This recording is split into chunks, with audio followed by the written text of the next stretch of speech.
bukti-bukti bahwasanya Yesus itu pernah ada hidup di dunia nyata. Satu contoh saya kasih Pak ya. Fir'aun kenapa dikatakan pernah hidup di dunia nyata? Karena jasadnya sampai sekarang ada yang bisa dijadikan rujukan validasi bahwasanya pernah ada hidup di dunia nyata. Ibrahim dengan Ismail pernah ada karena sampai sekarang ada Ka'bah sebagai bangunannya yang dibangun dengan Ismail. Ya, Nabi Muhammad pernah ada di dunia nyata karena ada terompahnya, bahkan pedangnya, rambutnya masih ada dimuseumkan, menunjukkan bahwa dia pernah ada di dunia nyata.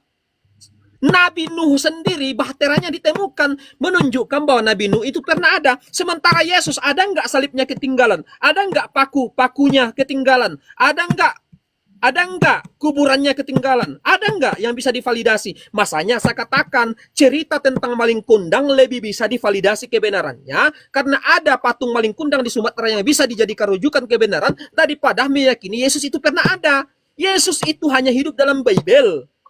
Nah, sementara Yesus itu nyontek ceritanya dari mana? Dari Isa Al-Masih yang dirubah-rubah oleh Paulus sehingga seolah-olah dia adalah Tuhan. Na'udzubillahi min zalik. Yang nyontek itu Apa? Kristen apa Islam, Bang? Siapa? Yang Abang mengatakan tadi menyontek itu Kristen apa Islam?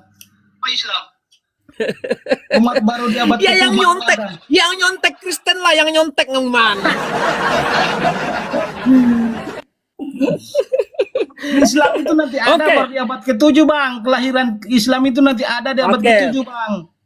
Oke, buktikan kalau Islam itu abad ke-7. Buktikan, saya pun bisa membuktikan bahwasanya agama pertama yang dianus oleh Adam dan Nabi terdahulu adalah Islam. Tentunya yang menjelaskan keislaman mereka adalah Al-Quran dan Bible.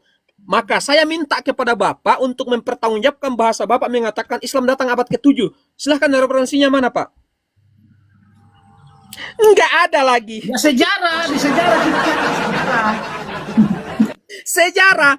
sejarah. Sejarahnya mana?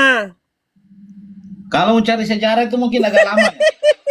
Berarti Niklas. Dan itu kami seorang Kristen, Bang.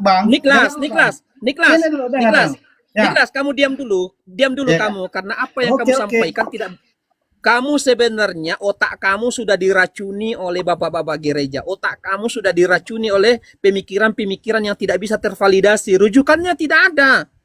Ya, rujukannya tidak ada. Untuk menjelaskan agama mana yang terdepan, tentunya kita kembali kepada Bible, kembali kepada Al-Quran. Saya merujuk kepada Al-Quran. Nabi Adam, ketika diturunkan manusia pertama yaitu Adam, dijelaskan dalam surah Al-Baqarah ayat 38, "Qulna bitu minha jami'a fa imma ya'tiyannakum minni huda." Maka turunlah kalian ke dunia, fa imma ya'tiyannakum minni huda.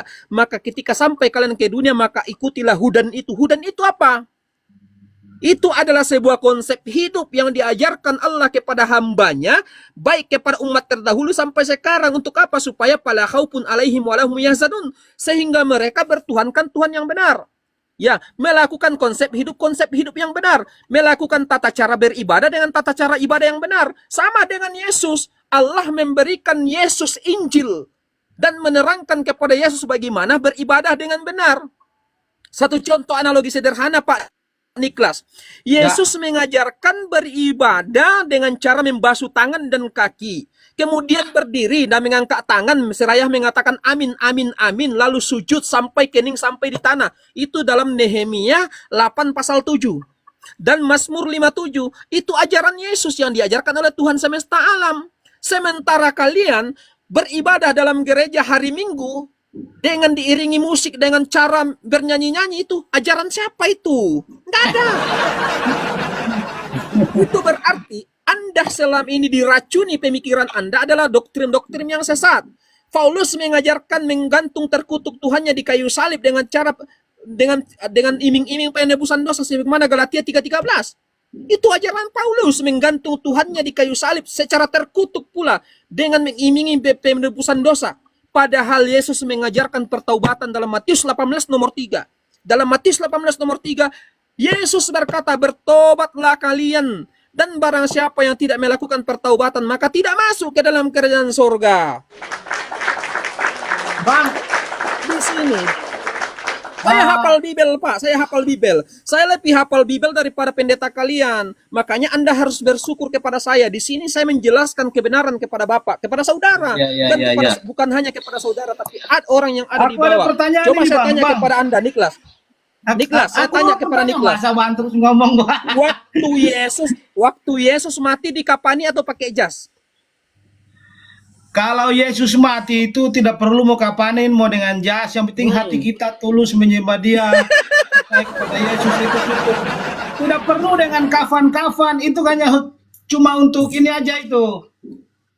Oke, bukan saya tanya tidak perlu tapi Yesus itu mati dikapani atau tidak?